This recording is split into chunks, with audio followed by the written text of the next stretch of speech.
This is The Minimum Commitment, film theory in small doses.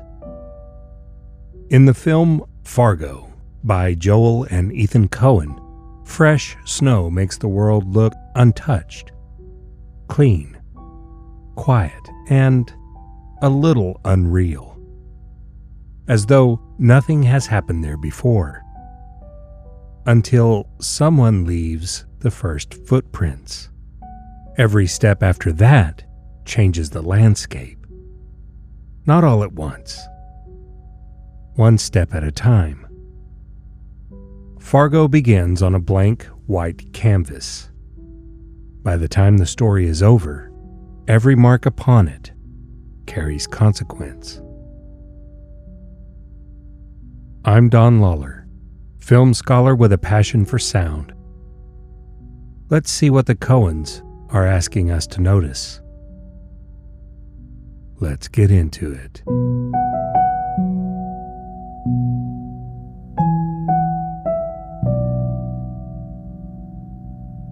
Winter in Minnesota.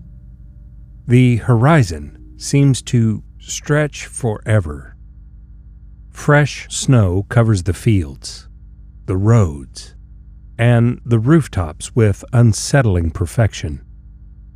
But appearances have a way of concealing what lies beneath them. Joel and Ethan Coen understand this better than most filmmakers.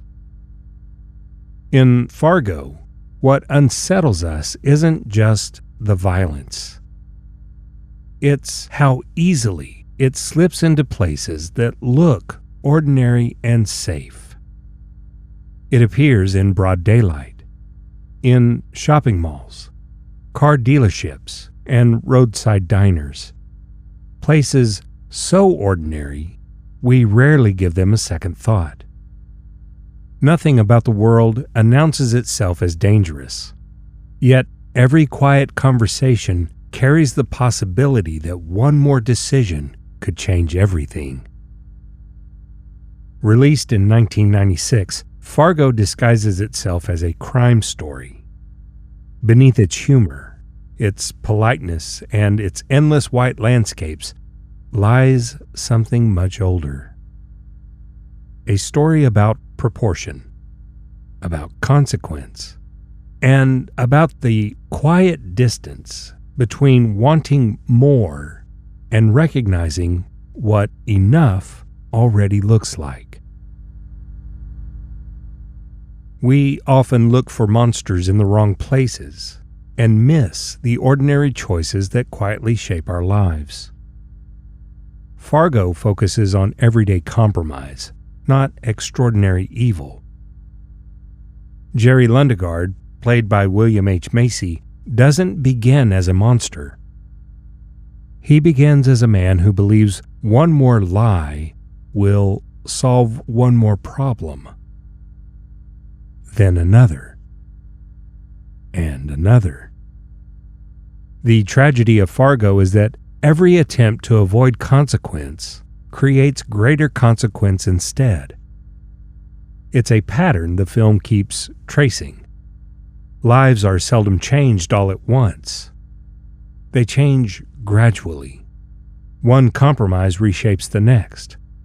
One decision quietly alters everything that follows. Before long, a person no longer recognizes the path that brought them there.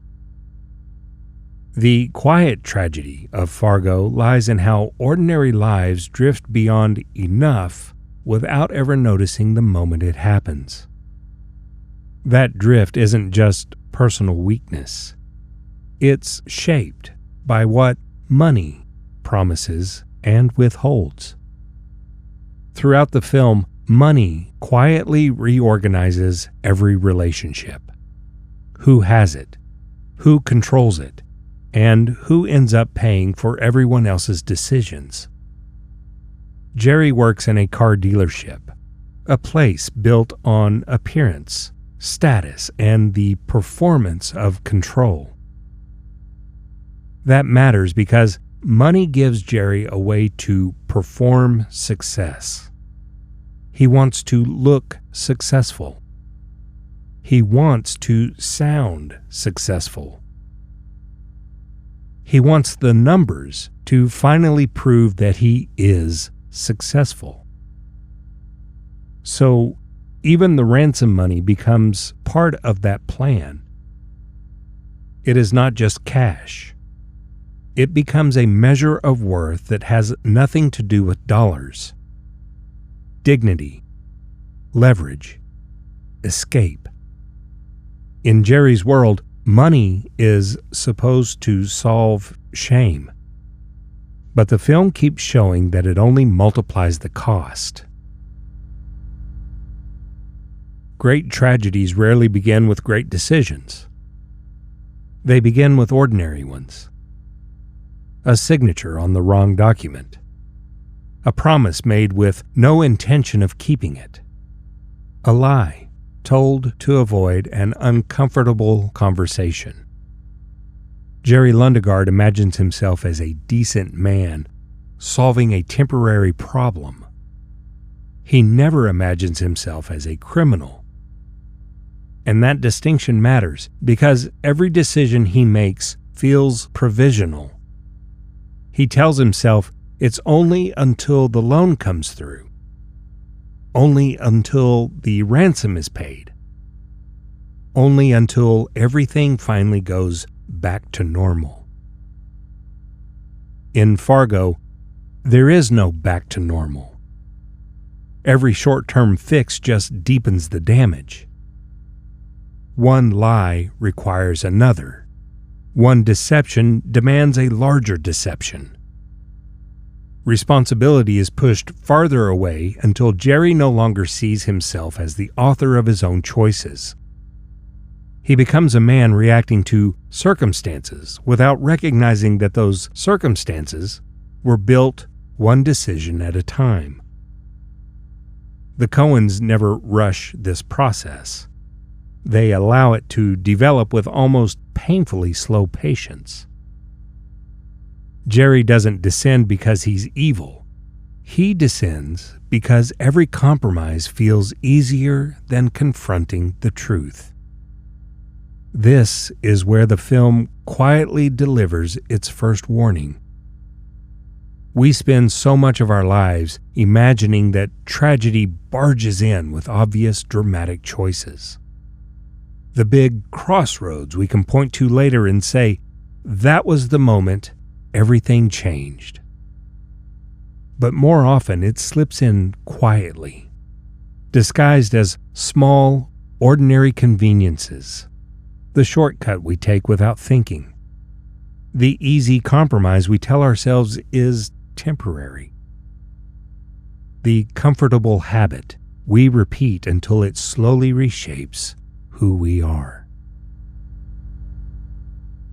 At the heart of Fargo sits a single word: proportion. Jerry Lundegaard believes his problems are larger than everything else, larger than his marriage, larger than his family, larger than another person's life. Every decision he makes places his own desperation at the center of the world. He lies to his father-in-law. He lies to his customers. He lies to the police.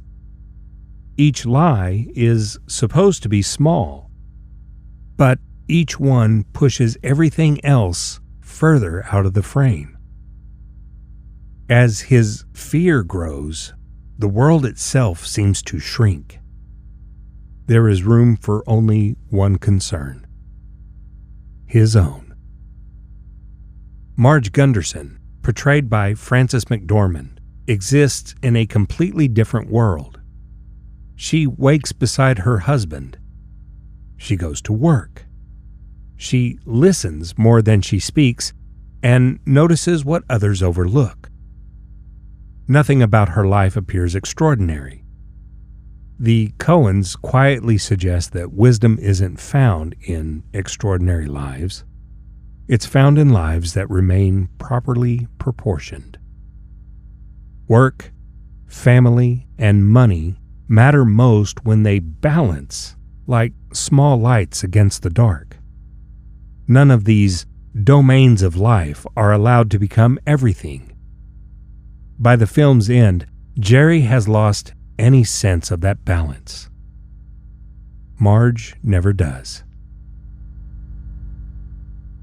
One of the great achievements of Fargo is how the camera stays quiet and lets the choices speak. The film opens with enormous, snow-covered landscapes. Roads disappear into white. Cars drift across the frame so small they seem incidental. Those images do more than establish location. They establish scale of the world and of the people inside it. Human beings are tiny. The world is vast. Every decision we watch unfold exists within that larger perspective. The Coens return to this visual language throughout the film. Wide shots, long stretches of empty road, bird's-eye views that seem to pull farther and farther away from the people below. The camera continually reminds us that the world is much larger than the crises consuming its characters. Then there is the snow itself, freshly fallen, almost untouched. It becomes less a backdrop than a record, a surface that remembers everything done upon it. Footprints, tire tracks, blood. Nothing remains hidden for very long. Against a white landscape, consequence doesn't just appear. It lingers. The Coens also resist many of the visual conventions of classic film noir. Few shadow-filled alleyways, very little rain, almost no visual clutter. Instead, daylight exposes everything. Violence doesn't emerge from the darkness. It interrupts ordinary life in full view. That contrast gives Fargo its unsettling power. The world never appears threatening. The choices made within it are. By the time Fargo reaches its final moments, the violence has ended. The investigation is over. Jerry has been arrested. The machinery of the story has come to rest. Yet, the Coens aren't finished. The final scene takes place in the quietest room in the film. A husband and wife sit together before going to sleep. They talk about a 3-cent stamp and a baby due in a couple of months. Nothing about the conversation seems remarkable, and that's exactly why it matters. Throughout the film, Jerry searches for significance in money, in business, and in status. He believes one successful deal will finally make his life meaningful. Marge, on the other hand, never searches for those things. She already recognizes what matters. A loving marriage, honest work, a shared conversation at the end of the day. The Coens never argue that ambition is dangerous. They simply ask us to notice the moment when more quietly replaces enough. Maybe the tragedy of Jerry Lundegaard lies in the fact that he simply wanted more, until he could no longer recognize what he already had. The film ends without spectacle, only a quiet reminder. A meaningful life is seldom defined by what we accumulate. It's measured by what we refuse to lose. That's your thought for the day. Minimum commitment, maximum meaning. See you next time.